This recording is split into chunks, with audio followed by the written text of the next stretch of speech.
passar.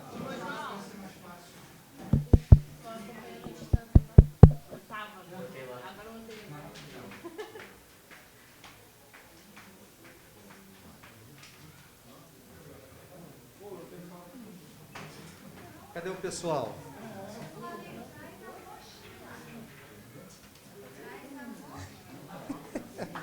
Momô Xixila. Fala, Guilherme. Essa questão do câmbio, te pergunto essa questão de ser vários lugares, épocas diferentes, porque era uma questão que eu tinha em relação ao Apocalipse, porque como foi um livro de coisas, e a compilação do Novo Testamento também foi feita depois, né, tem um autor realmente, né, e do Novo Testamento, eu fico pensando porque nesse período também tiveram alguns livros meio...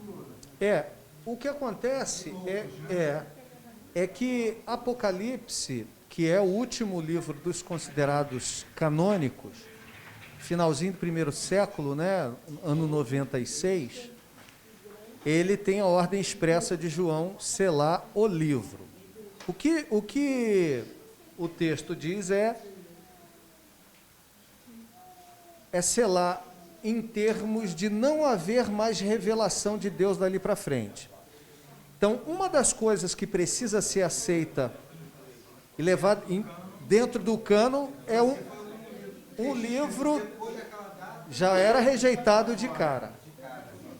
De cara. E agora, por exemplo, tem um livro, eu esqueci o nome, que dizia que para curar determinadas doenças tinha que abrir um peixe, para pegar aquelas vísceras, fazer um chá. Mas tem muito livro, tem muito. Também, alguns deles sim. Mas ela usa, sobretudo, os do Antigo Testamento, né? Os do Antigo Testamento, eles são chamados de deuterocanônicos. Os livros apócrifos do Antigo Testamento, eles foram rejeitados pelos judeus no Concílio de Jamnia, no ano 90 da era cristã, 90 depois de Cristo. Os próprios judeus rejeitaram a versão da Septuaginta, não era dos livros católicos ainda, né? Os chamados apócrifos foram inseridos na Septuaginta. O que acontece? Vocês viram na apostila, isso eu não trato aqui, mas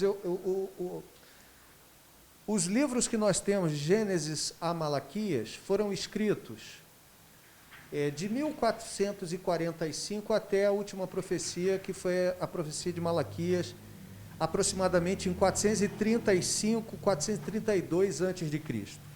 Esses 430 anos, chamado de período de silêncio profético, foi um período marcado por sucessivas dominações da Palestina por diversos reinos, né? Termina o Antigo Testamento sob dominação persa. Posteriormente, a dominação persa, isso é 400, começa lá com Ciro, né? Começa com Dário Medo, em 500 e pouco, em 500 e pouco, perto de 400, você tem a ascensão do Império Persa, que é justamente lá no período da Rainha Esther, 483 a.C., e você vai ter depois Esdras, Neemias, isso tudo debaixo da dominação persa até Malaquias. Quando é no ano 332, se eu não me engano, antes de Cristo, ou seja, 100 anos depois da última profecia de Malaquias, o Império Persa cai para a dominação grega. Alexandre o Grande, filho de Filipe da Macedônia, ele vai começar aquela campanha militar de conquista do mundo, ele vai conquistar a Palestina. Ele vai viver até 200, ele vai viver pouco tempo, né? Ele morre em 323, ele era novo quando começa aquela campanha, ele morre em 323, cerca de 10 anos depois da dominação grega na região da Palestina, e o Império Grego vai ser dividido em 4 dos seus generais: Lisímaco, Cassandro, Ptolomeu e Seleuco. Lisímaco e Cassandro vão dominar regiões que não têm assim grande influência para o judaísmo e para a fé cristã. Mas Ptolomeu e Seleuco vão disputar a região da Palestina. Os Ptolomeus vão ficar da Palestina para baixo, pegando até o Egito, Alexandria, e os Seleucidas, descendentes do Seleuco, vão disputar a Palestina para cima até a Síria. Então, um período vai ser de dominação ptolomaica, onde esses Ptolomeus, que eram muito ligados à cultura, vão fazer a cópia das escrituras sagradas do judaísmo, que era a Torá, lei, escritos e profetas, que é chamado Tanakh. Só que, juntamente com esses livros, eles incluem toda a literatura que foi feita no período posterior ao Malaquias. Por quê? Porque o objetivo deles é literário, não é canônico. E aí eles fazem uma literatura com tudo que tinha sido produzido até então. Mas qual o problema?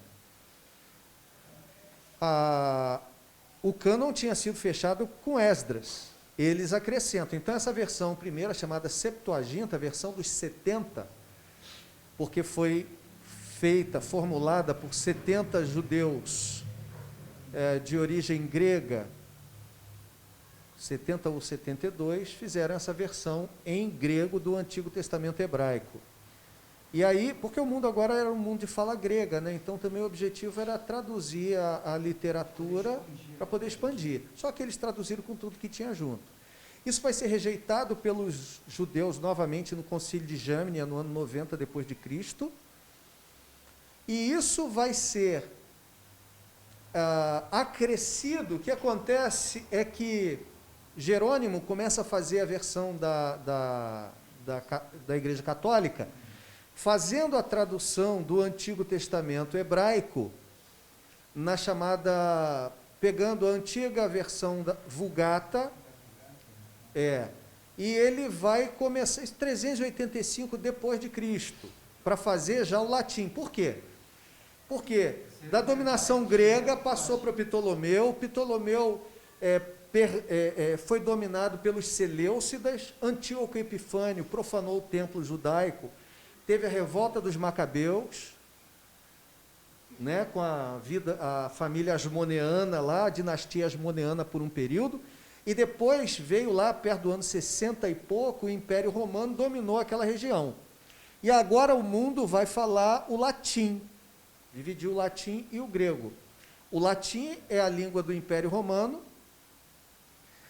e lá por 385 depois de Cristo, eles vão querer pegar aquela Bíblia, que antes era hebraica, e que depois era grega, para fazer uma versão latina, por isso Vulgata Latina, que significa o latim vulgar, comum, latim comum, nunca foi comum, porque nunca teve na mão do povo. O grego koiné, que é o Novo Testamento, era o grego comum, né? Koiné é a mesma raiz da palavra koinonia, comunhão, comum. Mas, quando ela passa para o catolicismo, por causa do clero da igreja, ele, de fato, não torna nada de comum, e aí cai só na mão dos sacerdotes oficiais. E aí, cara, Jerônimo era contrário a fazer essa inclusão dos apócrifos do Antigo Testamento, mas, quando ele morre, a Igreja Católica banca e mantém os apócrifos dentro. E aí faz a versão da Vulgata Latina. Vulgata Latina, então, passa a conter o Antigo Testamento como nós temos, os apócrifos do Antigo Testamento, que são entre Malaquias e Jesus, Mateus, e os livros do Novo Testamento. Eles também rejeitaram os apócrifos do Novo Testamento. Na Reforma Protestante, em 1517, então você imagina que de 415 a 1517 é que mantém-se o cânon católico, incluindo os chamados apócrifos, Na Reforma Protestante, Martinho Lutero, mais uma vez, retira os apócrifos, porque não faziam parte dos textos originais, do cânon original hebraico e nem do Novo Testamento. Ele retira, em 1517, sob a acusação de chamá-los de apócrifo, que significa espúrio duvidoso, e em 1546, no Concílio de Trento, no chamada Contra-Reforma, a Igreja Católica reafirma o cânon católico diferente do protestante, mantendo ali os apócrifos do Antigo Testamento. Por isso, essa é a diferença que existe. Eles deixaram meio de stand-by ali, existe um segundo cânon, eles chamam de deuterocanônicos, né, que é um cânon de segunda época, é como se Deus tivesse... o produto de segunda linha, né? Eu chamo de produto de segunda linha, aquele negócio meio de segunda linha. Deus parou de falar e os homens continuaram falando. Bom, quais são as divisões da Bíblia? Antigo Testamento, 39 livros, Novo Testamento, 27. Você percebe, a primeira coisa aqui que é importante é o seguinte: não estão em ordem cronológica. Todos os livros aqui estão em ordem lógica. Qual é a ordem lógica desses livros? A ordem lógica é a ordem literária. Então, por exemplo, Gênesis, Êxodo, Levítico, Números e Deuteronômio é um estilo literário. Qual é o estilo literário? Torá, a lei. Josué, Juízes, Ruth, 1º e 2º Samuel, e que aqui no nosso, deixa eu botar isso aqui, no nosso cânon é chamado de Pentateuco, com 5 rolos. Os outros são chamados históricos. Os outros são chamados poéticos. Os outros são chamados proféticos, divididos em profetas maiores e profetas menores. Uns eram maiores de 1,80 m e os outros eram menores de 1,80 m. Não é por isso, né, gente? Brincadeira, tá? Você que está me ouvindo aí de casa. Era maior e menor, é pela extensão da profecia e a extensão do livro, tá? Bom, no Novo Testamento, o que a gente tem? A gente tem o que seria Evangelho, que não é bem uma biografia de Jesus, é mais do que uma biografia. A gente tem também um livro histórico, como tem no Antigo Testamento a classe dos históricos, a gente tem no Novo, que é o livro de Atos. A gente tem as epístolas paulinas, as epístolas gerais, e a gente tem também o livro profético do Novo Testamento, que aponta para as coisas do fim e algumas coisas de antes. Apocalipse. Então, os livros não estão arrumados em ordem cronológica, eles estão arrumados em ordem lógica, por estilo literário.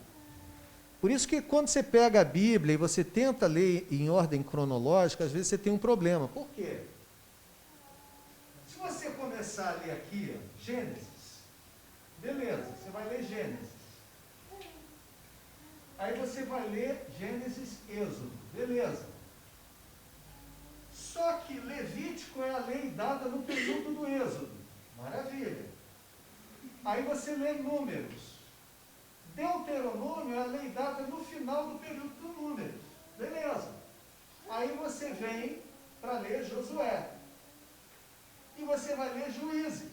Só que em Juízes, entre o capítulo 6 e 7, você tem a história de Ruth.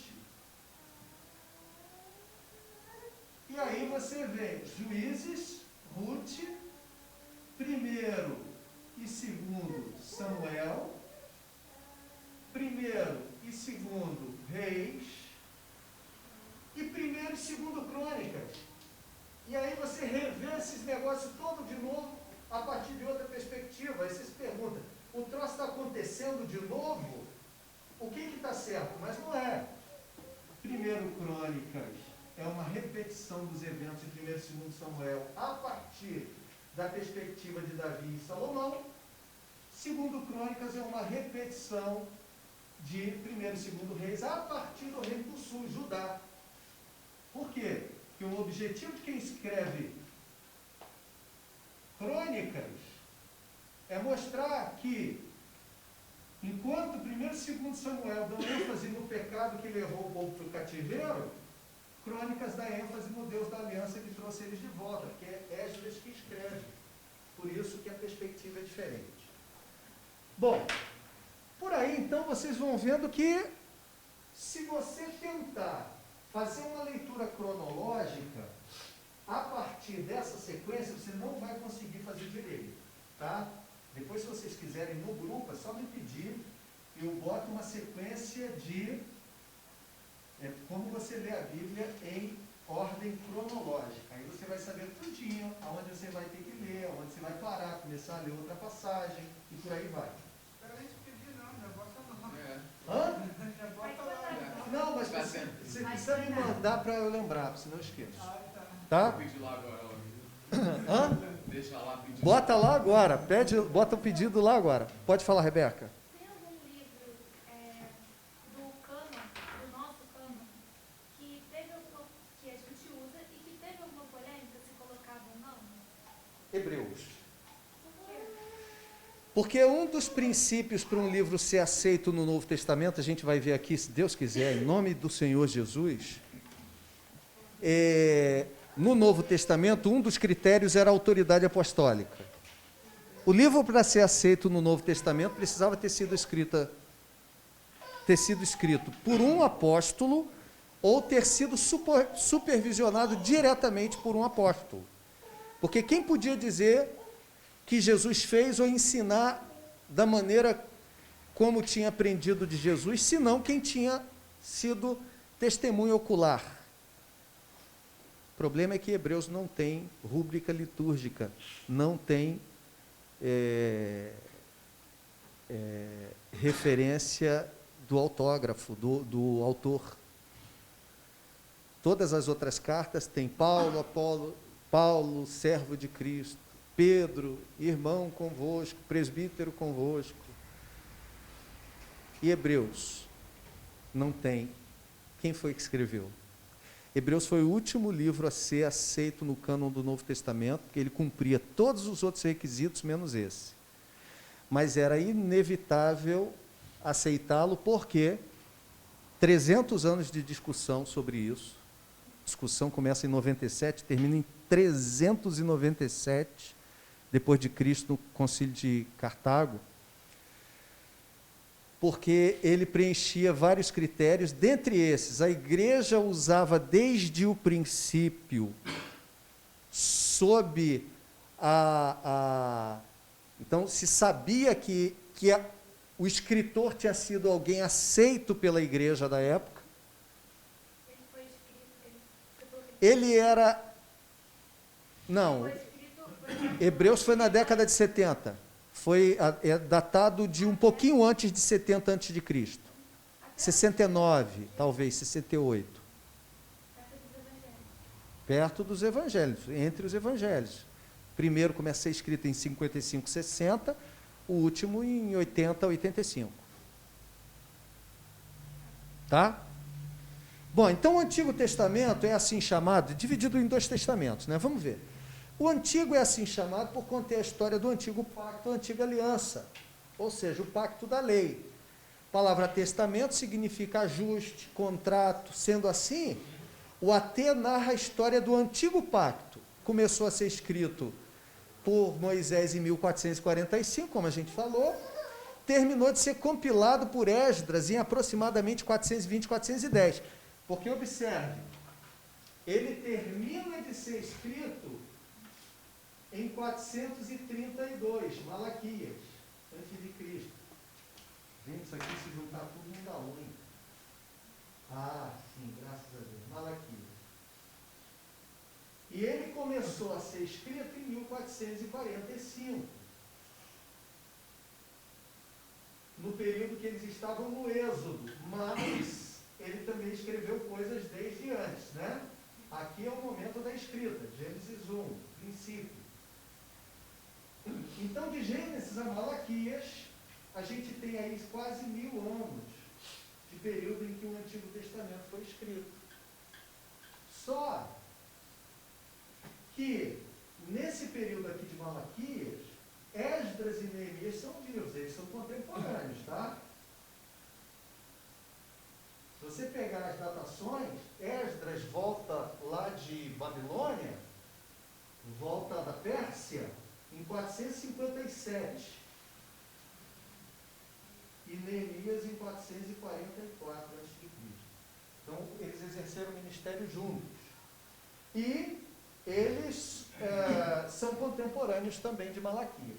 Então, quando termina a profecia, Esdras, que é o cara, né? Não é o escriba, não é o cara, o doutor da lei, tem uma ciranda de pilu aqui, que tá. O que acaba com isso aqui, isso, ar-condicionado. Então, quando é em 420, 410 a.C., Esdras junta 120 judeus sábios e escribas, e eles chamam esse advento de grande sinagoga. É onde eles definem os critérios para se entender, afinal de contas, para reconhecer quais são os livros canônicos do Antigo Testamento. Quais são os critérios que nós vamos adotar para poder conseguir discernir o que Deus escreveu do que o que outra pessoa escreveu. E vocês vão ver que isso faz muito sentido. Tem parada de ser hebraico, não tem negócio assim? Nós vamos ver aqui, ó, exatamente, deixa eu ir para frente e depois eu vou. Os que não estavam fora da terra prometida, no festival, né? Então, quais foram os critérios? Os critérios foram esses. Primeiro critério: qualquer escrito entre Gênesis e Malaquias, ou qualquer escrito para ser aceito, a primeira coisa, ele tinha de ter conformidade com a lei, com a Torá. Ou seja, qualquer livro para disputar o direito de ser Antigo Testamento, para início de... que na verdade não era Antigo Testamento, né? Porque para o judeu não é Antigo Testamento, para o judeu é a escritura sagrada deles, para nós é o nosso Antigo Testamento. Eles não têm um novo, né? Jesus para eles não é o Messias, né? É um profeta, não é o Messias. Então, a conformidade com a lei. Por quê? Porque alguém tinha dúvida dos 5 primeiros livros da lei, Gênesis, Êxodo, Levítico, Números e Deuteronômio, que tinham sido dados por Deus a Moisés no período do Êxodo? Não. Por que não? Porque é o relato de 6 milhões de pessoas sendo repassado para essa população judaica, porque era a turma que estava com Moisés lá no deserto. 3 milhões de pessoas, no mínimo. 600 mil homens de guerra, 3 milhões de pessoas aproximadamente, que saíram do Egito, no Êxodo. E que estão lá vendo o cara 40 dias naquele negócio e não volta. E depois os relatos sendo feitos. Tem alguma dúvida? Não. Então, se a gente já tem o primeiro critério, que é a lei foi dada por Deus, ou os livros da lei são garantidos que Deus supervisionou aquele processo, qualquer outra coisa que queira ser Antigo Testamento tem que estar de acordo com aquilo ali, com a teologia do Pentateuco. Por isso, por exemplo, que o livro de Macabeus, primeiro Macabeus, segundo Macabeus, foi rejeitado como livro apócrifo. Por quê? Segundo Macabeus ensina o povo a orar por pessoas mortas. Daí, inclusive, que vem a doutrina católica, tá? De missa de 7º dia, 30º dia, missa de 1 ano, que você reza, paga e reza em favor do morto, para tirar o morto lá do purgatório, tirar ele da beiradinha do inferno para jogar ele para cima, se ele morreu sem cumprir os sacramentos da Igreja Católica. Mas por quê? Porque esse livro ensina isso. Agora, esse livro pode ser aceito? Não. Por quê? Porque o Pentateuco diz, não é isso? Ele não é terminantemente contra? Não haja no meio de vós. Está lá em Êxodo, está lá em Deuteronômio. Não haja no meio de vós agoreiro, feiticeiro, prognosticador, nem quem consulte os mortos, necromante. Então, como é que você tem um outro livro que diz que foi o mesmo Deus que falou? Captaram qual é a questão? Então, esse livro já era rejeitado. Isso é um critério legal para a gente falar, inclusive, dessas questões de profecia, profetada, revelação, revelamento, né? Mas consultar os mortos não seria a mesma coisa. Não, porque o conceito de consultar os mortos era justamente qualquer tipo de ação em favor ou em termos de consultar os mortos para alguma coisa. O que era vedado no Antigo Testamento era qualquer tipo de culto, consulta, busca ou envolvimento com mortos. Por quê? Porque a ideia é que quem está vivo não tem contato com quem já morreu.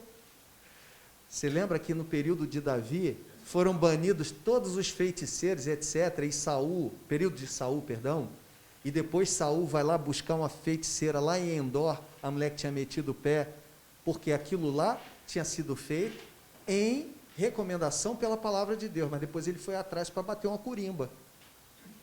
Está na internet, né? Isso que é o pior. Fazer uma edição desse negócio. Agora já foi, né? Entendeu? Então, deixa eu me lembrar aqui onde que eu estava. Então, a questão é essa. Você percebe que era vedado qualquer tipo de consulta, de envolvimento entre vivos e mortos. Deus é Deus de vivo, não é Deus de mortos. Então, tinha de estar em conformidade com a Torá. Não tinha conformidade com a Torá, o livro era rejeitado. Faz sentido? Total. Segundo, tinha que ter fidelidade no relato histórico, ou seja, o fato narrado pelo livro e autor tinha de ser verídico. O que isso significa? Vamos botar aqui a história de um cara chamado Jonas. Isso nunca aconteceu não, tá, gente? Porque ninguém fica na barriga de um peixe por 3 dias. Mas vamos contar, porque a história é maneira, ilustra um negócio legal. O cara, quando resiste à vontade de Deus, Deus tem seu jeito de levar o cara ali, convencer o cara a fazer a vontade dele. Vamos deixar desse jeito. Não, a história podia ser muito maneira, muito bonita, muito mirabolante. Se não fosse verídica, ela era rejeitada. Portanto, por esse critério, a história de Jonas é verdadeira. Jesus vai dar testemunho da história de Jonas depois no Novo Testamento. Você consegue imaginar Jesus dizendo, tal como aquela história? Ora, se ele está pegando uma mentira para ilustrar a ressurreição dele é uma outra mentira. Quem garante que não será? Então perceba que tinha de haver, e o texto tem as suas rúbricas lá, Jonas, filho de Amitai. Aí você diz assim, mas não tem número de CPF, endereço, não tinha nada. Mas na época, meu amigo, isso era suficiente, porque se sabia quem era a pessoa a partir da sua linhagem. Terceiro, demonstração da autoridade divina, assim diz o Senhor, tinha de ter a autoridade de Yahvé, ou seja, o texto tinha que gerar impacto e transformação.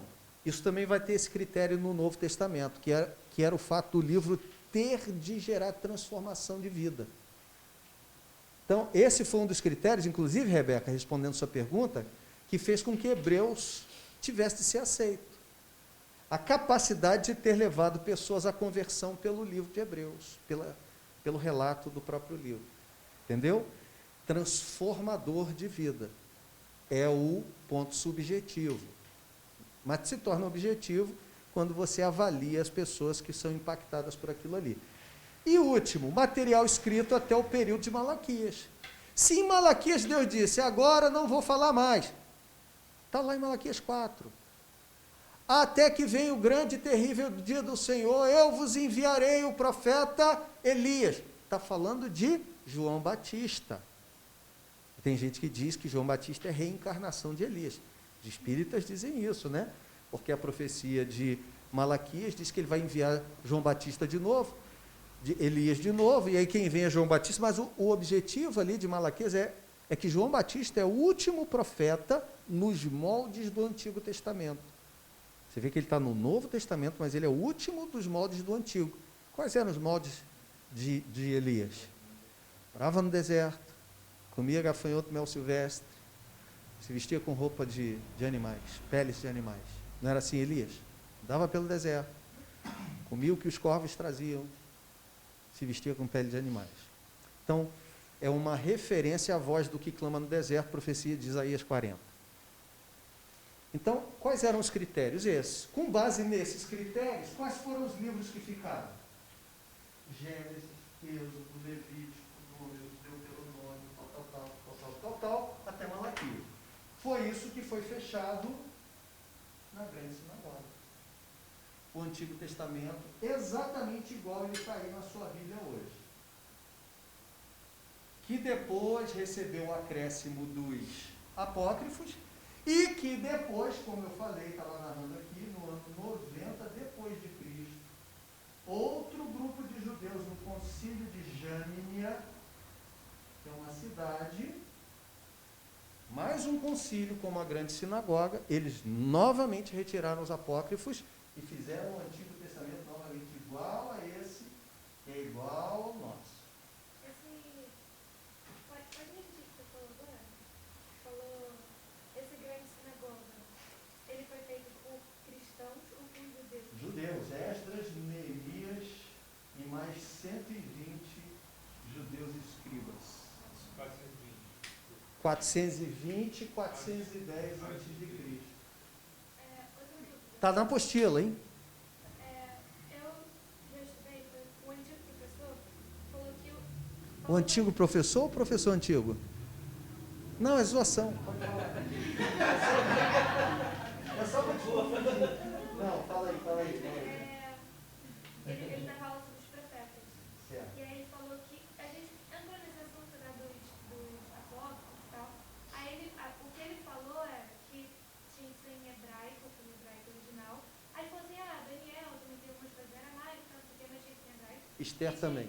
E tinha que ser escrito na Terra Prometida. Que eram critérios do Antigo Testamento também. Procede isso? Deve proceder. Eu desconheço como sendo o fator predominante. Como sendo fatores predominantes, o que eu sei são esses que eu acabei de dizer. Mas, obviamente, que a gente leva em consideração.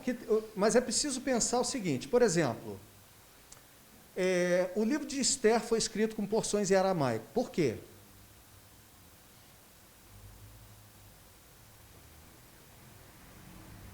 E Daniel também. Por quê?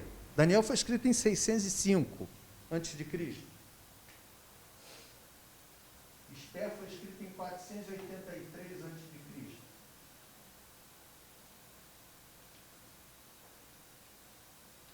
Primeiro e segundo Crônicas foi escrito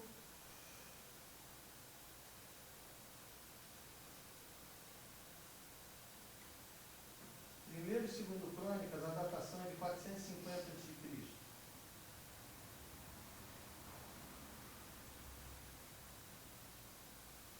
Aqui você tem pequenas porções em aramaico também.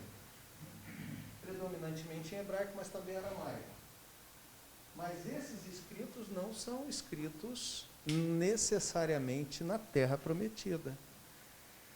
Quem escreve aqui, aonde que essa moça aqui estava, Esther? Vocês lembram? Fortaleza de Suzã, na Pérsia.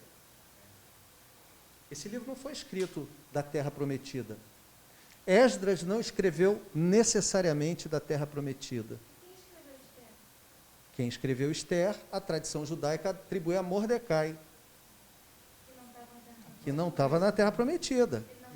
Não, ele estava na Pérsia. Ele estava na Pérsia, ela estava na Pérsia. Essa é uma história que se passa na Pérsia. E por que Daniel fez algumas partes em aramaico? Porque Daniel escreve de... Daniel foi Daniel do exílio babilônico, a primeira leva de cativos, está lá no livro dele. Para onde que ele foi? Babilônia. Lembra ele chega lá, ele não quer comer a comida do rei, aquele negócio todo, ele também não escreve da Terra Prometida. Então, não sei qual é o critério aí que o professor falou. Pelo menos eu acho que o critério, dos critérios que eu conheço, que são os mais importantes, eles não era necessariamente esse o motivo. Mas eu não entendi. Por que ele escreveu em aramaico? Tá, ele estava na Babilônia, mas ele não podia escrever em hebraico também? Podia escrever em hebraico, mas ele está sofrendo a influência do local. O que se fala na Babilônia?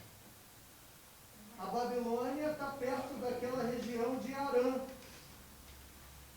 Aramaico é o que se fala em Arã. Por isso aramaico. Por que hebraico? Porque é a língua do povo hebreu. O que significa hebreu?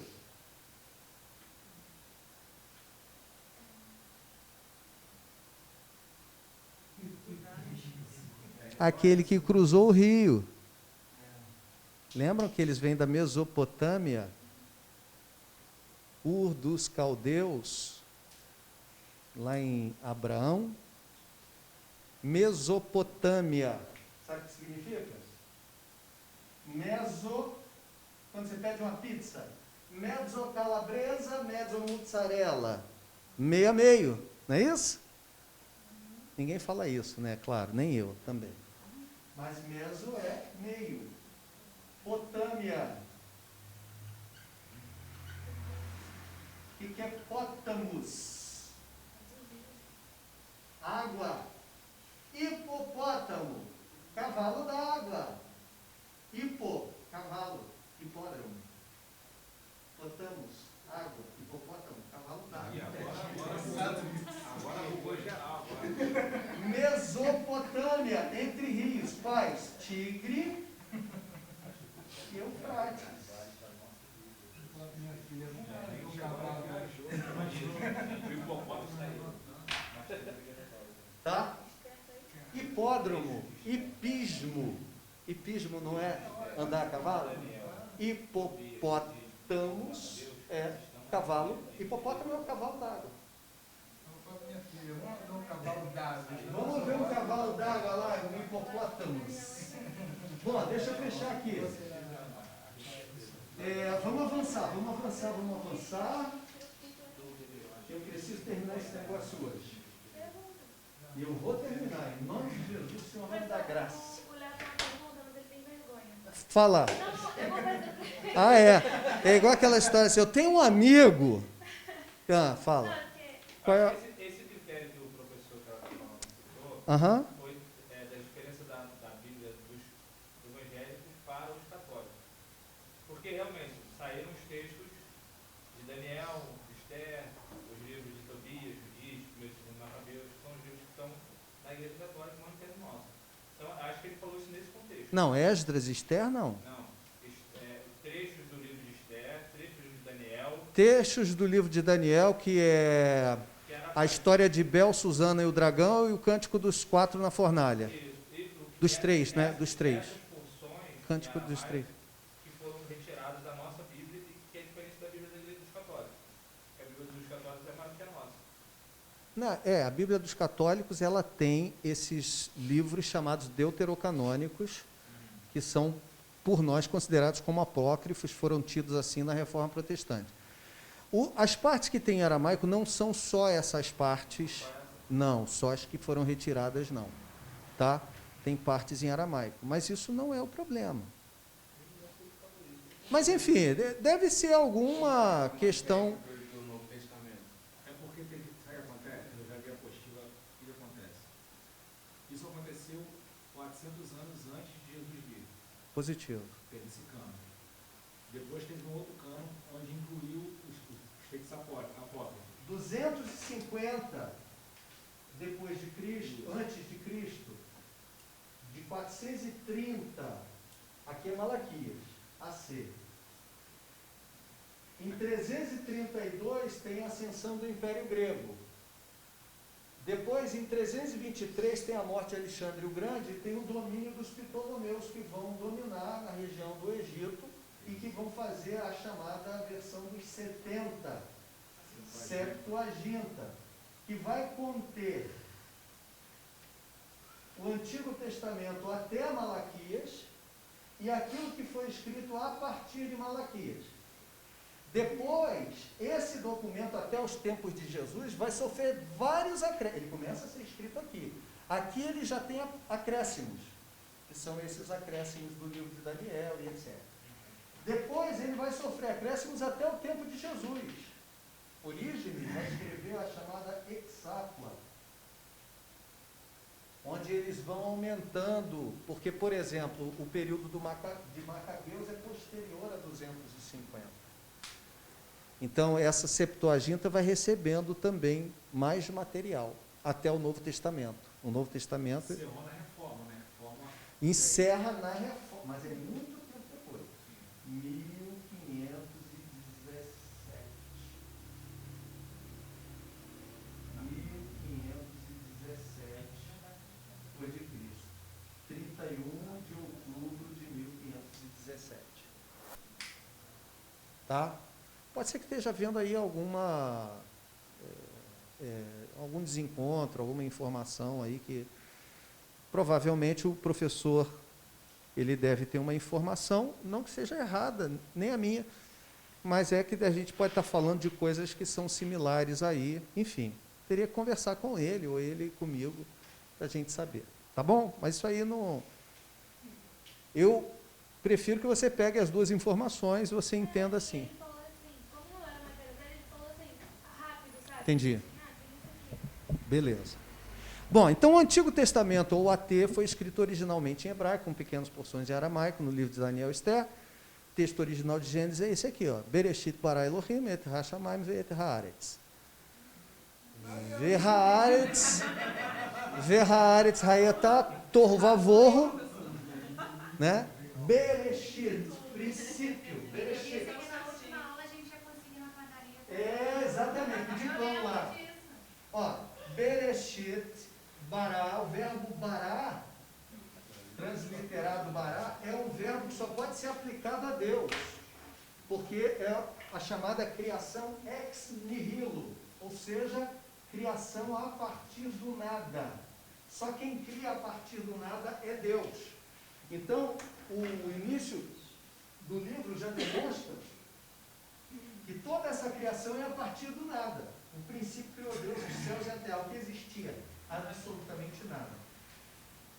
Bereshit para Elohim, nome de Deus, et Hashamayim, isso aqui é uma partícula prepositiva que não tem tradução, ela apenas indica o que vem. Haaretz, Ha é o artigo, né? Então, Hashamayim, que é os céus, é o artigo, os céus, Ve'et, et novamente é uma partícula que não tem som, o vav conjuntivo, que é traduzido por e, conjunção coordenada aditiva, no português, não é isso? E Haaretz, então o artigo, a terra. Bereshit bara Elohim et Hashamayim ve'et Haaretz. Verso 2, Ve'haaretz é a terra, Hayetá estava tohu vavohu, sem forma e vazia. E continua. Vamos lá. A tradução do segundo é tornou-se mesmo? Tornou-se.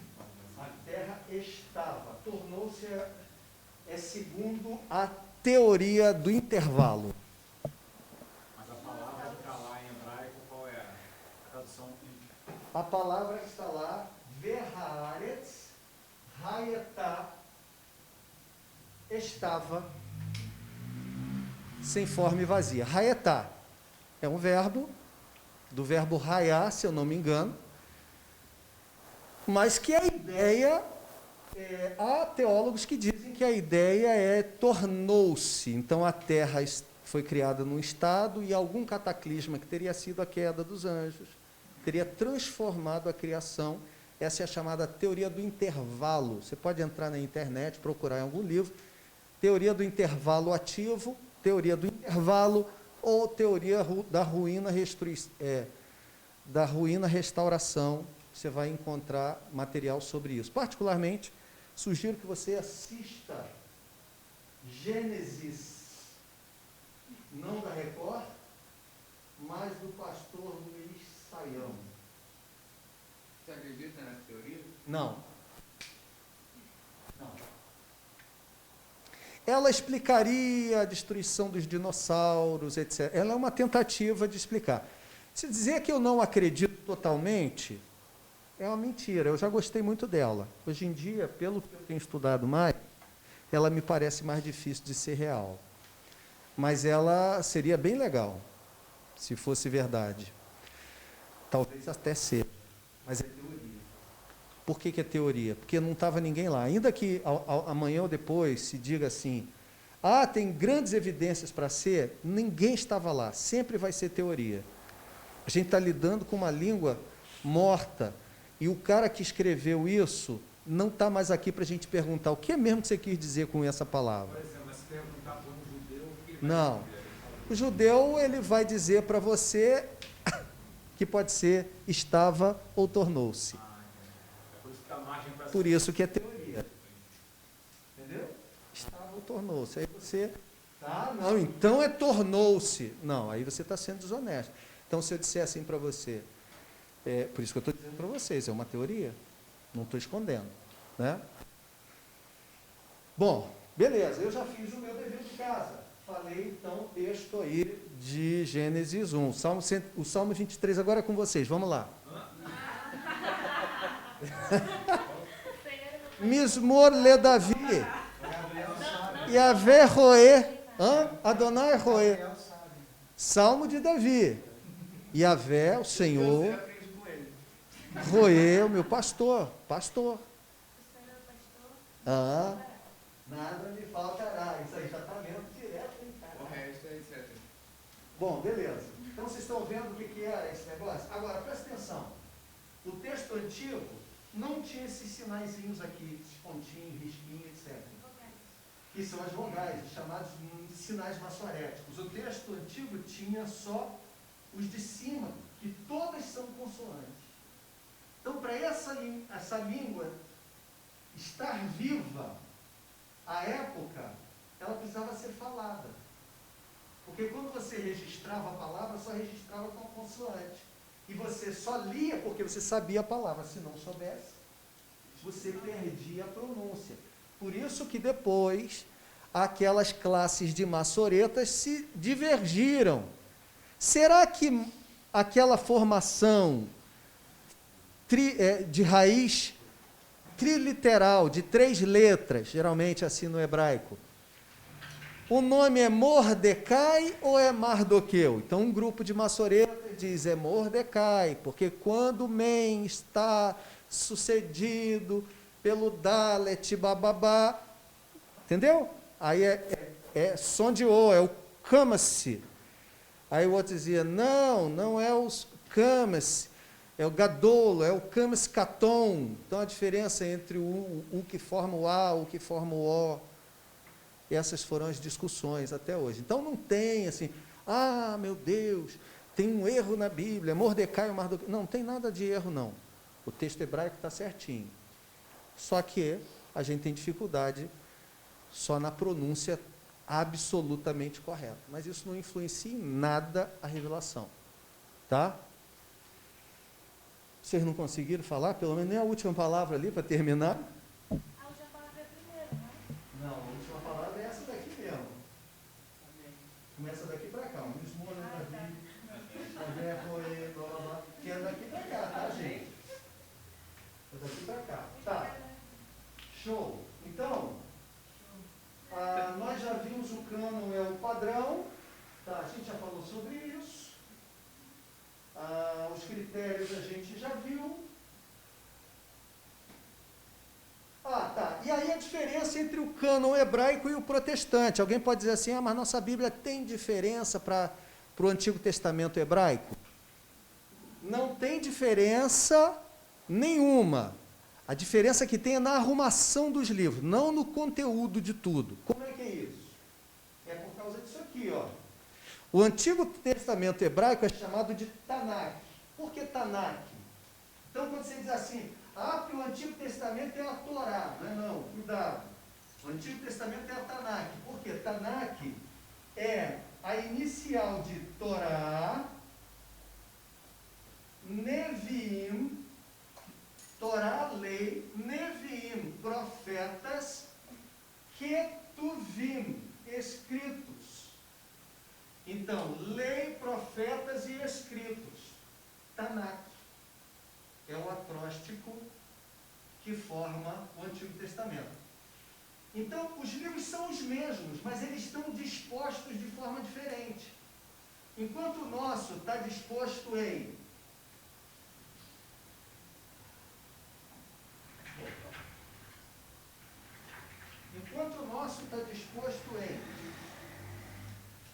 Pentateuco, históricos, poéticos e proféticos, o deles está disposto em lei, profetas e escritos. Profetas são anteriores e posteriores, e os escritos são os livros poéticos, os 5 rolos e os livros históricos, que falam de que tem conteúdo poético ou de sabedoria. Então o livro é o mesmo, mas a arrumação é diferente. Por quê? Porque o estilo literário no hebraico prevê que eles coloquem nessa formação, no português, na nossa formação. Tá bom? Então a mesma coisa, o nome diferente. E lá tem menos livro do que o nosso, por quê? Porque Esdras e Neemias é um livro só. Os nossos profetas menores são 12. Lá é um livro só, quer ver? O livro dos 12.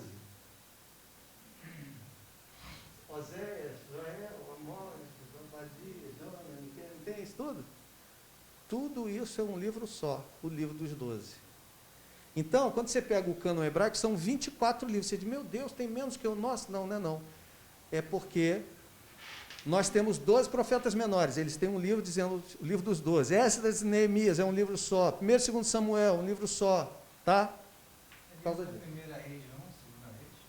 Não, é só o livro de Reis. 1º e 2º Reis é um livro só. Samuel é um livro só.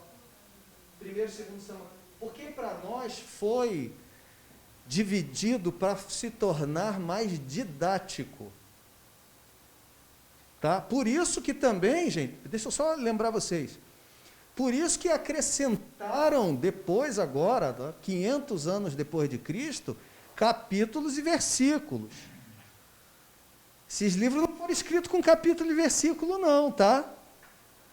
Capítulo e versículo é para nos auxiliar a encontrar o texto. O texto era escrito como um documento. Você imagina? Você escreve uma carta dizendo, primeiro versículo, Guilherme. Índia, escrevendo uma carta para Guilherme. Verso 1 do capítulo 1. Guilherme, meu querido. Verso 2. Você não lavou a louça. Verso 3. Não, gente, o texto era fluente. Era uma carta. Tá? Era uma carta, a carta de Paulo, o Evangelho. Então, só que posteriormente foram acrescentados capítulos e versículos para auxiliar didaticamente, mas antes não tinha isso não. Era mais difícil ainda, porque imagina esse troço. Não tinha marcação assim, deixa eu ver aqui, Deuteronômio 20, verso 15. Não tem esse negócio. Isso aí. O que você está lendo? Eu estou lendo o profeta Isaías. Aonde? A parte do rolo que está dizendo aí. Aonde? Que rolo é? O que é isso? Agora, o que era mais legal? Que os escribas sabiam esse negócio de cabeça. Sabe qual é? O cara sabia onde estava de cabeça, amigo. Aí você. E a gente hoje tendo.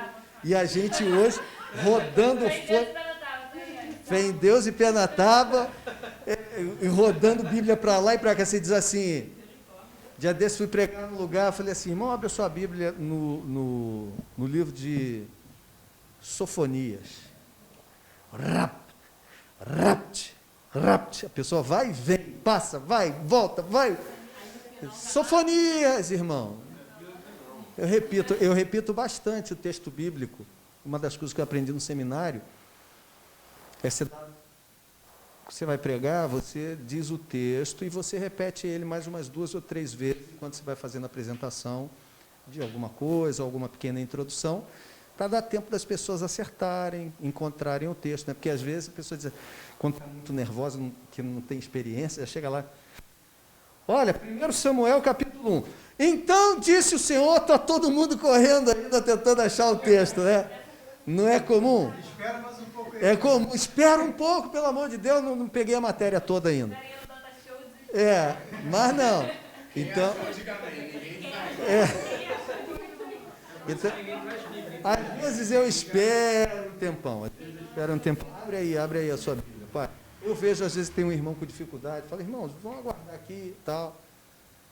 Aonde é que o senhor está? Eu pergunto lá na igreja. Dona Edilva, a senhora está onde? Ih, pastor, estou em Romanos. Eu falei, então volta, tem muito para voltar. Volta. Quando acha a tradução tem nada a ver. É. Está falando de Não, e aí por isso que, por exemplo, eu também procuro pregar num texto só. Se eu trago outros textos para corroborar, eu já peço para a pessoa do Data Show ficar esperta. Porque senão, né, é triste, né? Conforme diz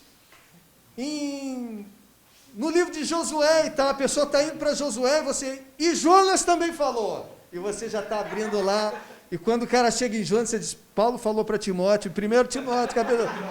Aí já era, ninguém chega. Vira galope bíblico, fica todo mundo perdido. Quando eu vou pregar... Quando eu vou pregar que tem muito texto bíblico, eu procuro preparar o PowerPoint antes, para dar o texto já com PowerPoint, às vezes, e até a sentença que eu estou querendo dizer, porque eu sei que, das duas, uma, ou vai ficar aquele troço demorando meia hora para a pessoa chegar no texto, e quando chegar lá, nem eles lembram mais por que chegaram lá, e nem você lembra mais por que você foi para lá, isso acontece muito comigo, ou então, você dá um dinamismo, né? E eu digo para a pessoa, depois, olha, se você quiser, eu passo as referências para você estuda em casa e tal, numa boa e tal, hein? A pessoa fica assim. É melhor, né? Bom, vamos lá. Professor, Lamentações está aí em Jeremias ou está nos dois? Lamentações é livro poético, é escrito. Lamentações é escrito, ó. 5 rolos que são realizados nas principais festas. São utilizados. O livro de Esther é na festa do Purim, dia do Yom Kippur. Não é isso? É isso aí. Beleza? O dia de quê? Então, Tinha uma igreja que fazia isso, aí dava um dinheiro para as crianças, só que não era dinheiro, fazia moedinha de chocolate. Era o Cosme Damião crente evangélico, né? A versão evangélica do Cosme Damião. Entendi. Tá bom, tudo bem, deixa eu falar. Então, vamos lá, para a gente terminar. Então, o Novo Testamento, minha gente, ele começou a ser escrito por Tiago, como eu já disse para vocês, e ele termina em Apocalipse. Disputa, né? Tem uma disputa entre a carta de Tiago e a carta de Paulo aos Gálatas. 40, 47, 48 é a disputa dessas duas cartas aí, qual teria sido a primeira. Porque os assuntos são muito pertinentes logo às primeiras problemáticas da igreja. Bom, como eu disse para vocês, não está organizada em ordem cronológica, mas em ordem lógica. O Novo Testamento compreende um período de aproximadamente 100 anos, desde o anúncio do nascimento de Jesus Batista, é ótimo, eu estou querendo correr, de João Batista e de Jesus, Lucas 1 e 2, né? Aproximadamente o ano 6 a 4 a.C., sabia disso, né? Jesus nasceu 4 anos antes de Cristo, presta atenção. Passando pela infância e ministério, né? Morte, ressurreição e ascensão de Jesus, aproximadamente o ano 27, ano 30, Pelo surgimento, perseguição e dispersão da igreja primitiva, ano 30 ao 50, aquele período de Atos dos Apóstolos ali narra isso. Pelo estabelecimento das igrejas gentílicas por meio das 3 viagens missionárias de Paulo e demais apóstolos, passando pela destruição do templo de Herodes por meio de Tito, general romano, na época do imperador seu pai Vespasiano, no ano 70, até a última e mais terrível perseguição do primeiro século, instituída por Domiciano, onde os cristãos eram submetidos a torturas por feras nos estádios, culminando com o confinamento do apóstolo João na ilha de Pátimos e a escrita do livro de Apocalipse 96 depois de Cristo. Então, isso dá um período de aproximadamente 100 anos do Novo Testamento. A língua original do Novo Testamento é mais legal, mais próxima da gente. Não é que seja mais legal, não. E nem pense você que é mais fácil do que o hebraico. O hebraico é uma língua bem, relativamente, menos complexa do que o português, por incrível que pareça. Mas é muito mais distante da gente, é uma outra realidade. Né? Mas se a gente tivesse nascido naquela época, seria mais fácil passar em concurso público do que hoje em dia com as provas de português que a gente tem. Mas o Novo Testamento foi escrito originalmente em grego, mais precisamente o grego koinê, ou também comum, o grego do mercado, do povão. Né? O texto do Evangelho de João, capítulo 1, versos 1 e 2, é esse aqui. En arche, no princípio, en ho logos, era o verbo ou a palavra, kai ho logos, e o verbo, en prostonteon, estava com o Deus, kai theos, e Deus, en ho logos, era o verbo. No princípio era o verbo estava com Deus, e Deus era o verbo. E o verbo era Deus, na tradução do português, para não ficar truncado para a gente. Agora com vocês, Mateus 5, de 1 a 12, as bem-aventuranças. Vamos lá, quem vai ler o primeiro versículo? É isso aí. Macarioi roi, Macarios, a palavra bem-aventurado, mas não acertou não, porque ali começa um pouquinho antes. Bom, a história do Novo Testamento compreende, e eu repito isso aqui. Bom, o cânon do Novo Testamento, assim como o cânon do AT, presta atenção, isso aqui é importante. O NT foi o padrão instituído por Deus para a seleção dos livros do Novo Testamento. Teve um padrão, teve um critério, ou critérios no Antigo, tem critérios no Novo. A pergunta primeira é, então, assim, por que um cânon? Essa é a primeira pergunta a ser respondida. Porque no Antigo Testamento, Deus falou para Moisés, começa a registrar, isso tornou-se um padrão, cada um tinha a ordem de registrar a história. No Novo Testamento, não. Jesus não falou assim, Mateus, me segue, pega o iPad, que daqui a 3 anos, depois que eu ressuscitar, tu manda já fazer uma cópia, manda imprimir, que o evangelho vai estar pronto. Não tem nada disso. Como é que o negócio aconteceu no Novo Testamento? Então eu vou explicar para vocês. Por que a gente diz, por exemplo, que o primeiro evangelho foi escrito lá pelo ano 60, 50 a 60, e a primeira carta 47? Quando a gente pega a Bíblia, acha assim, o Novo Testamento, acha que Mateus foi o primeiro livro. Mateus foi escrito em 75. Jesus foi crucificado no ano 30. Tiago foi escrito em 47, 48. Gálatas em 49, Tessalonicenses em 50, Tessalonicenses 2, 51, 52. Caramba, se for escrever Mateus, já está quase tudo escrito, porque Hebreus foi 69 e 70, 68, entre 68 e 70. E aqui já tem 1 Coríntios, aqui tem Romanos, aqui tem tudo. Ô, Mateus, por quê? Presta atenção. No princípio, esse negócio do microfone é um problema, a gente vou botar um microfone aqui em cima. No princípio, no Novo Testamento, a ordem é Mateus 28, 18, vão e façam discípulos. Não é vão, escrevam um Novo Testamento.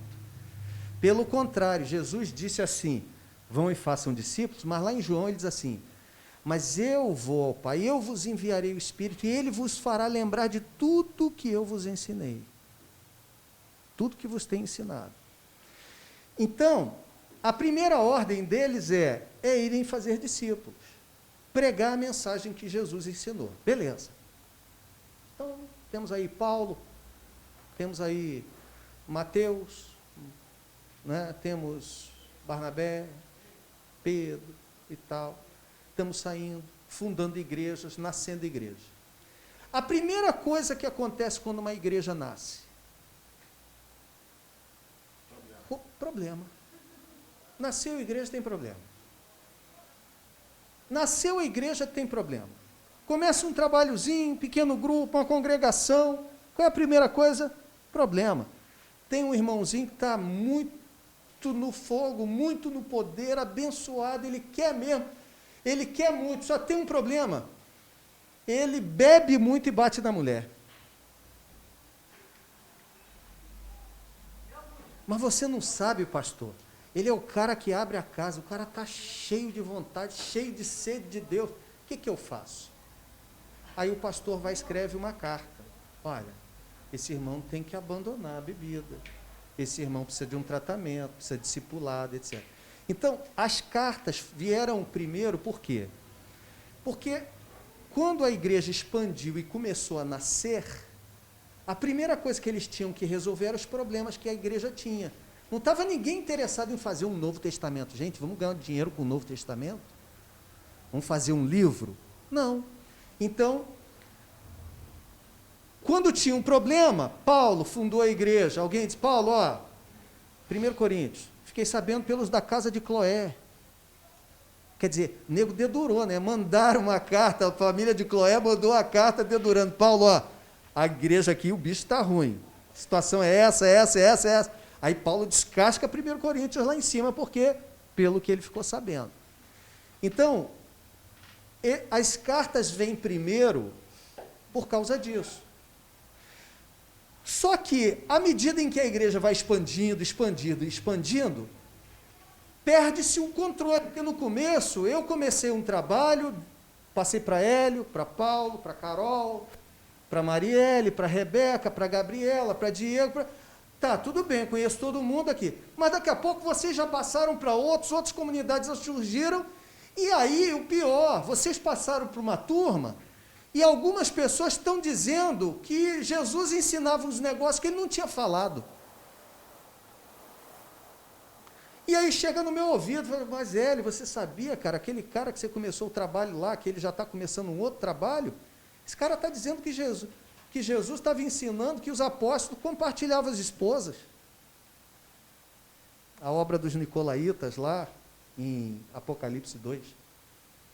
Os apóstolos, os caras faziam uns negócios esquisitos, as tretas aí. Jesus ensinou isso mesmo? Hélio me perguntava, e eu dizia, não, de jeito nenhum. Aí eu chego e digo assim, gente, tem que resolver isso aí.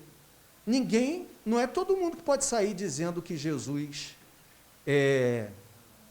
fez, não. Quem é que pode dizer o que Jesus fez e ensinou? Quem foi testemunha ocular? A autoridade apostólica. Um discípulo direto de Jesus ou supervisionado por um discípulo direto de Jesus. Por exemplo, por que eu digo isso? Porque Marcos e Lucas, por exemplo, não foram apóstolos, nem foram discípulos diretos de Jesus, foram discípulos secundários. Mas Marcos era companheiro de Pedro e Lucas de Paulo. Então tinha sobre eles a autoridade apostólica. Então, por esse motivo, os documentos do Novo Testamento foram escritos. Graças aos problemas e às heresias, é que nós temos todos os livros que nós temos do Novo Testamento. Só que isso, a igreja então pegava, recebia a carta, opa, tem um problema desse aqui na minha também. Faz uma cópia, manda para fulano de tal, e por aí vai. Se espalharam. A igreja já usava isso. quando termina o primeiro século, a igreja já usava aproximadamente todos os livros que nós usamos hoje no nosso Novo Testamento, com mais alguns. E aí ficava aquela disputa, se uns entravam, se outros saíam e tal. Então, o que aconteceu? Foram feitos concílios, né, como a grande sinagoga, só que agora com gente crente, no período do Novo Testamento, que se reunia para dizer o seguinte: vamos avaliar os critérios aqui para saber quais livros entram, quais não entram. Esse aqui não dá, esse Evangelho de Maria Madalena era chamado pseudepígrafo. O que acontecia? A pessoa escreve, por exemplo, você sabe que tem Apocalipse de Pedro. Aí você diz, mas por que foi rejeitado? Pedro que escreveu, mas não era Pedro necessariamente, era chamado pseudepígrafo. Era o Zé das Couves, que queria escrever um negócio relevante, mas quando ele assinava Zé das Couves, ninguém ia ouvir. Então o que ele dizia? Bota que foi Pedro aí. Era o chamado pseudepígrafo, não tinha, a pessoa escrevia em nome de outra. Pseudonímia, pseudepígrafo. Então, isso começou a ter de haver um estudo muito apurado para se separar esse tipo de literatura. O que aconteceu? Aí quem pensa que foi assim, da noite para o dia o pessoal dormiu, tomou um guaraná e acordou dizendo, são esses livros. Gente, isso durou 300 anos. Apocalipse foi escrito em 96 depois de Cristo. O cânon do Novo Testamento foi fechado em 397 depois de Cristo. Foram 300 aninhos, sabe? Muita gente, quase a idade do Brasil, de gente que morreu, viveu, o estudo continuou, as discussões continuaram até que se estabeleceu o Novo Testamento como nós temos hoje, aceito pela Igreja Católica e aceito pela Igreja Protestante. Então não foi assim o negócio, que dormimos e acordamos, esse livro é maneiro, pô, esse cara é legal, esse cara escreve um negócio maneiro. Não era assim. Foram 300 anos. Por quê? Pesquisa, quem escreveu, o que falou, quando falou. E tem mais, hein? Coisa que foi rejeitada, por quê? Isso aqui é atribuído a fulano de tal. Mas o estilo literário de fulano de tal é diferente. Você pega o escrito de Paulo. Se você for escrever uma carta, você tem um jeito de escrever. Se eu conhecer vocês depois, você conhece sua esposa. Depois de muitos anos, se eu chegar para você, quantos anos você tem de casado, vocês dois? 15 anos. Aí eu chego com 3 documentos para você, 3 cartas para você de amor, tá, Hélio? Digo assim, Hélio, 3 cartas de amor aqui.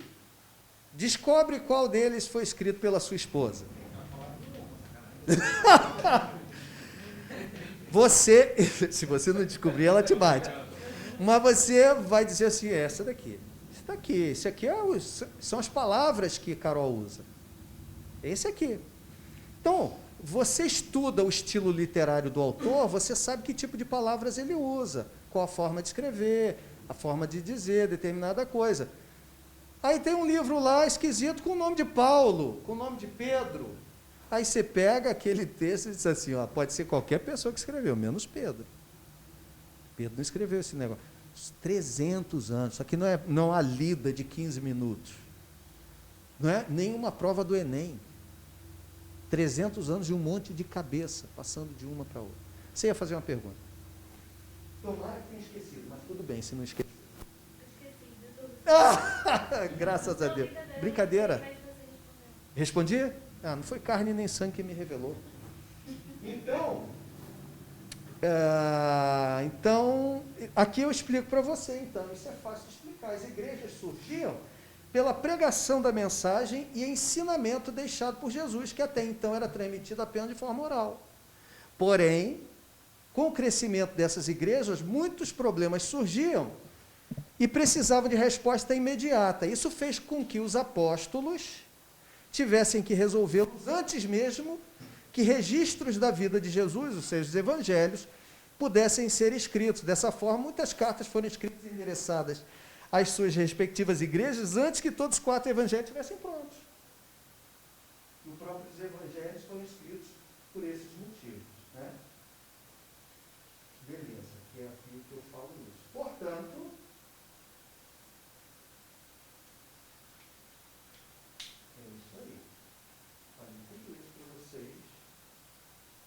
critério principal da aceitação do livro, então, foi esse, a autoridade apostólica. Ele tinha de ser escrito por um apóstolo direto ou supervisionado por um apóstolo direto, por isso que Hebreus foi o último livro a entrar no cânon, respondendo aquela pergunta. E esse processo não foi da noite para o dia, durou aí 300 anos até a gente ter isso aqui. Né? O nosso Novo Testamento assim, evangelhos chamados sinóticos, Mateus, Marcos e Lucas, porque apresentam a organização do seu material em uma sinopse dos eventos. O Evangelho de João, porque é o único cronológico. O livro de Atos, é pelo Evangelho de João que a gente sabe que Jesus foi crucificado com 33 anos, porque ele começa o ministério com 30. E João narra que Jesus foi crucificado na terceira festa de Páscoa. A Páscoa era uma festa anual. João Batista nasceu 6 meses antes de Jesus. 3 anos e meio de ministério de Jesus são contados a partir de João, que narra que Jesus foi a uma Páscoa, 2 Páscoas, e na terceira ele foi crucificado. Tá? Porque ele é o único cronológico.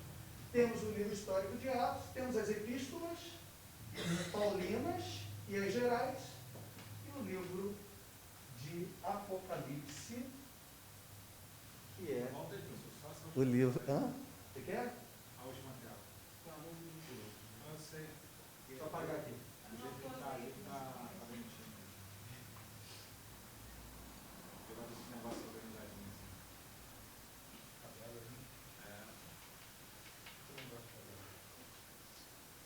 Gente,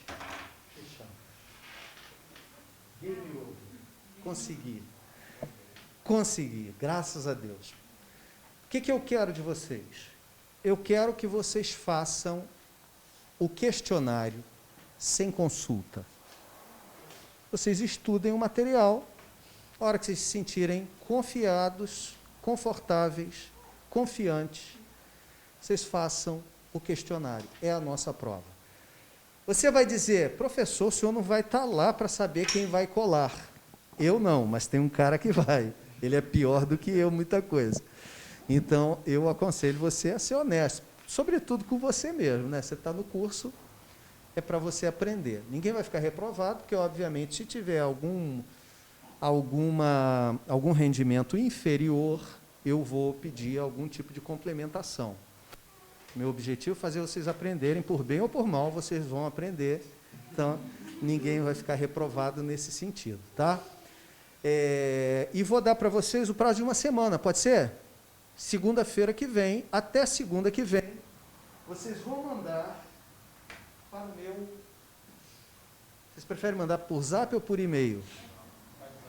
Tá bom, manda por WhatsApp. Agora, escuta você que está aí desse lado, do outro lado da câmera também. Manda e não apaga, pelo amor de Deus. Manda o arquivo e não apaga imediatamente. Tem um aluno que manda, professor, mandei minha prova. Aí eu não olho hoje, porque, gente, eu não faço só isso, né? Eu vou olhar amanhã ou depois de amanhã a prova do cidadão. Quando eu clico lá, este documento não está mais, não sei o quê, peça para fulano enviar de novo para você. Aí eu mando, professor, já apaguei até, deletei do meu computador. A vontade minha é dizer, então vou deletar você também daqui da nota. Mas então, manda e fica quietinho, tá? Fica quietinho, deixa eu dizer assim, ó, pode apagar, o que vai durar uns 4 dias, talvez 5, no máximo 1 semana. Depois que eu terminar o livro, eu preciso terminar a correção no meu livro, tá? Então, no máximo isso. Não, tá? Então, até segunda. Perguntas? A quem fizer uma pergunta agora vai tomar o cascudo da turma, né? Todo mundo querendo meter o pé. Fala, Hélio, é zoação ou é verdade? A sua esposa aí, ó. Você falou em relação ao fechamento do cânon, do último cânon católico, qual a diferença, depois da reforma, desse cânon para o que ficou depois da reforma? Protestante? O que Não, a gente não tirou Depois ele faz nada a desse. inclusão, depois Não, foi disso aí que incluiu. a gente tirou o que foi incluído lá no Antigo Testamento, que já tinha sido tirado pelos judeus. Até esse ano era tudo igual. Aí depois que passou a entrar mais... Eles botaram novamente, quando foi aqui, ó, nessa data, entre 385 a 415 depois de Cristo, a Vulgata Latina acrescentou os apócrifos do AT, apócrifos do Antigo Testamento. Aqueles foram rejeitados ali. Primeiro, segundo Macabeus, adições ao livro de Esther, Daniel, História de Belsuzano e o Dragão, né, Eclesiástico, Sabedoria de Jesus Siraque, e por aí vai. Tá? Tá ótimo. Então, gente, pergunta, Leandro. Eu não sei se isso já botou a questão do questionário, se ela botaram para nós ou já está já no... O questionário está na apostila, no final da apostila, página 12. Tá? Qualquer dúvida, aí me pede que eu posto a apostila de novo lá. Página 12. Gente, obrigado. Obrigado pela paciência de vocês. Não foi fácil, né? Porque a gente trabalhou aqui as aulas seguidas. Mas vocês, quando vieram, foram fiéis. Brincadeira, a gente perde a amizade, mas não perde a piada. Uma brincadeira, porque eu achei legal o modelo do curso, porque dá oportunidade, embora a pessoa possa não estar presente o tempo inteiro, mas ela é um curso híbrido, né? Meio à distância e meio presencial. Mas foi um prazer conhecer vocês. Foi assim, uma grande oportunidade para mim poder estar trabalhando isso com vocês. Espero que acrescente o conteúdo que a gente estudou na formação de vocês, tenha alcançado o objetivo de fortalecer em vocês a convicção de que aquilo que nós temos em nossas mãos é, de fato, a palavra de Deus. O processo de inspiração foi o processo que Deus usou para que os autores, os escritores bíblicos registrassem tudo o que Deus queria, de forma plenária e verbal, cada palavra e todo o seu contexto, e Deus preservou tanto a escrita, quanto tem preservado a sua tradução e a sua manutenção. Então, a gente tem aí em mãos aquilo que Deus nos deu, que é a verdade absoluta. É possível que uma ou outra coisa a gente ainda não saiba fazer a interpretação adequada, mas a Escritura é a verdade, a palavra de Deus é a verdade. Cabe a nós nos aprofundarmos no estudo da Bíblia, a fim de compreendermos as coisas mais profundas que são possíveis de serem compreendidas. Então, Deus abençoe vocês, muito obrigado, mandem o trabalho, foi um prazer conhecer todos. Aí, ó, Marielle veio na última aula, puxa a salva de palmas, ó. Eu acho que vai rolar uma nota aí especial. Gente, um abraço, boa noite para vocês, tá? Qualquer coisa, manda pelo zap, tá? Manda pelo zap aí. Você foi embora sem a caixa roxa? Gabi, foi um prazer, tá? Te conhecer no último dia, foi muito legal. Legal? Prazer, querido. Valeu. Mas eu tô indo embora com 3 caixas roxas. Não é Me minha. explica. Não é minha. Porque você está profetizando errado. Ainda. Ainda. Pessoal, obrigado.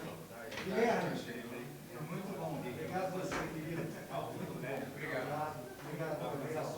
Mídia, valeu. Fala aí, Paulão. Obrigado a você, tá, querido? Um abraço para a esposa. Tchau, Elaine. Vai, Manda ele pessoal.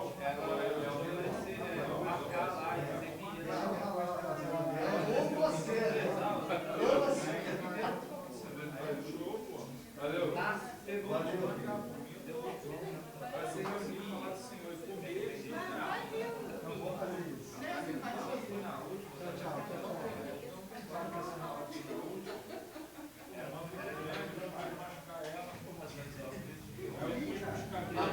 A mão dele cobre a cabeça delas todas.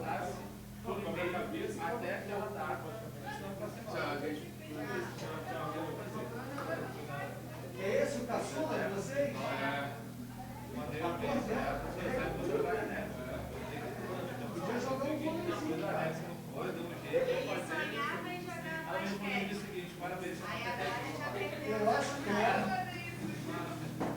vez só na vida, mas aconteceu. Rolezinho, Eu não vejo essa Chamou lá, mas não pode dar. Vamos seminário amanhã. Ah, não, pô. Legal, obrigado. Você é uma menina muito inteligente. Um prazer te conhecer, encontrar com você nesse período aí, maiorzinha assim, muito legal, muito legal. Se tornou uma menina muito maneira, gostei. Gostei mesmo. Só pergunta pra caramba, né? É uma pergunta, né? Faz parte, faz parte.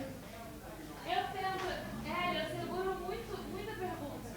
É? Mais ou menos, eu anoto, aí às vezes meu pai, às vezes eu tento achar sozinha, aí eu pesquiso, aí eu pergunto. Mas às vezes eu nem vou no impulso, entendeu? Eu falo, tá, É porque você vai. Não, mas é bom, é bom. Pô, o Gustavo fica doido comigo. Ele é meu amigo, Gustavo. Pô, eu encho o saco dele toda hora. Ô, Gustavo, cara, viu um negócio aqui? Gustavo, eu 3 horas da manhã. E aí, Gustavo? Sobre o Apocalipse? Não, eu pergunto pra ele direto. Gustavo, tô orando aqui, mas Deus me respondendo. Fala você aí.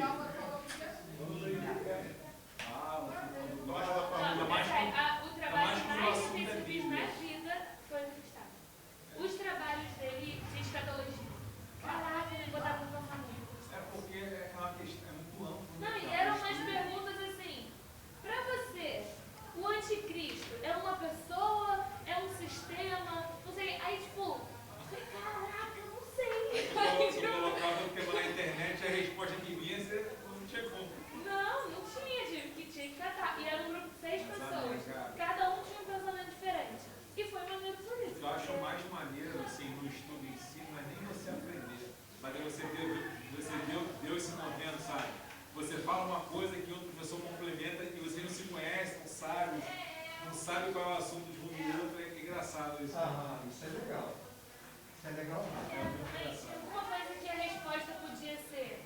Eu não me lembro qual era a pergunta, mas talvez o professor saiba do que eu estou falando. Que a resposta podia ser, entre as mais comuns, Deus, Satanás, a igreja,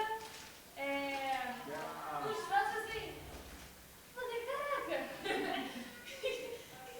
Se eu respondo que é Satanás e é Deus, eu posso ter uma impressão. Igreja!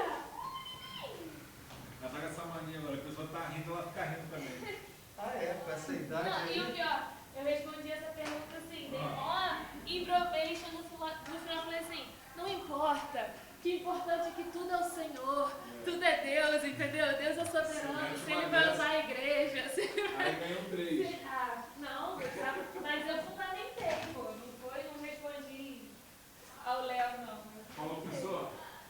Um abraço. De abração, foi um prazer te conhecer, cara. Vou mandar pra você o trabalho. Mano. Assim, eu não botei nada muito diferente do que tá lá, porque tá tudo lá já, entendeu? Aham. Eu vou te encaminhar, vai te encaminhar pro. Eu estou dando aula para você. Primeira disciplina que eu vou dar, não vou apertar muito, né? Senão espanta todo mundo e Eu até com medo da segunda. ninguém vai querer que eu dê mais aula aí depois. Não, professor Luiz não, o cara pô, apertou a gente, matou todo mundo. Até ele tá assistindo a aula também, ó, porque às vezes assisto aula em casa, Aham. eu e a mãe dele, ele fica vendo também. Perguntou, foi que deu aula sobre a Arca de Noé? Essa é a minha infância, eu fui pro seminário com Ele meu ficou pai. bugado lá com a Arca de Noé. Ficou bugado?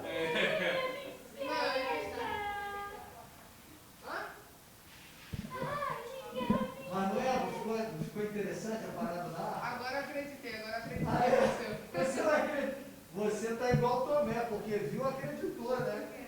Rapaz, você toma jeito.